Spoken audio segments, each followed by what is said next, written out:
Сәлеметсіздер ме достар? Біз бүгін сіздерменен future perfect, яғни келешекте аяқталатын іс-әрекетті айтамыз. Яғни болашақта ол бітеді, сол аяқталады, нақты жоспар. Мысалы үшін, I will have found a new work by next week. Мен келесі аптада жаңа жұмыс табамын.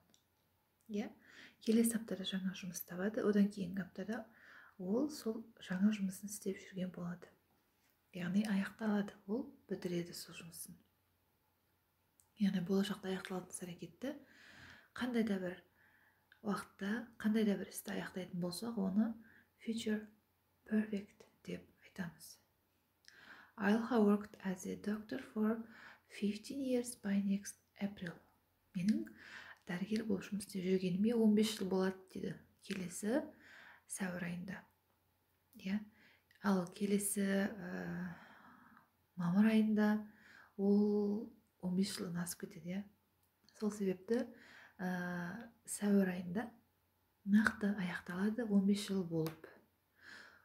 15 жыл юбилей болады. Ал одан кейін басқа нәрсе, 16 жыл келесі жылы деген сияқты өзгеріске ұшырап отырады.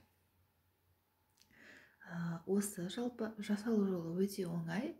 Future perfect өте оңай ережелердің бірі және жиі кездеседі. Subject деген I, he, she, we, they дегендеріміз ғой. Соған will have деген көмекші етістікті қолданамыз да. Verb 3, етістіктің үшінші формасы немесе ed формасы. Regular and irregular формалардың бірі жалғанады екен. Және object. Ал қараңыздар. I will have finished this task by Friday. Мен мына тапсырманы жұмаға қарай аяқтаймын, жұмада аяқтаймын дейді. Жұма күні аяқтап тастайды. Болды. Сенбі күні уже ол тапсырманы орындамайды. Жұма күні бітеді, бітті.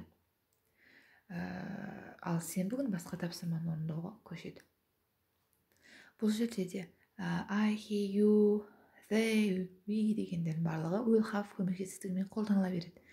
Ешқандай да айырмашылығы жоқ. Болымсыз түрінде I will not, I won't have finished this task by Friday. Мен бұл жұмысты аяқтай алмаймын. Аяқтамаймын. Жұмаға қарай. Нақты біліп тұр ол. Қол босамайды, уақыты болмайды, немесе оның мүмкіндігі жоқ. Жұмаға дейін бітпейді. Осыны айтады. Ал енді сұрақ қойған кезде Will you have finished this task by Friday? Сен мұна тапсырманы жұма күнге дейін, жұмаға қарай бітіре аласың ба? Yes, I will. No, I won't деген сияқты жауаптар болады. Ал енді сұрақтар қоятын болсақ, мысалы үшін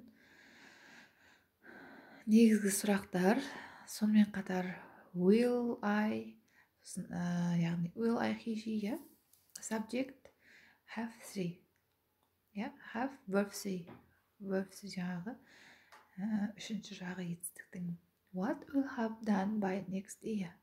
Мен келесі жылы не істеймін? Жоспар жасап жатыр. Нақты жоспар, нақты пландар қойып жатыр. Ал мынау үстеулер future perfectке қолданылады. Осы үстеулерменен future perfectті жасаймыз, сөйлем құраймыз, сонымен бірге айтамыз. Ал енді сіздерге өздеріңіздің future perfect бойынша білімдеріңізді тексеруге тест қалдырдым. Тест сілтемесі описаниеда қарай аласыздар. Білімдеріңіз арта берсін. Алыс алдағы уақытта бұдан да жақсы грамматикалық ережелер болады. Менің YouTube каналыма тіркеле кетіңіздер. Сау болыңыздар.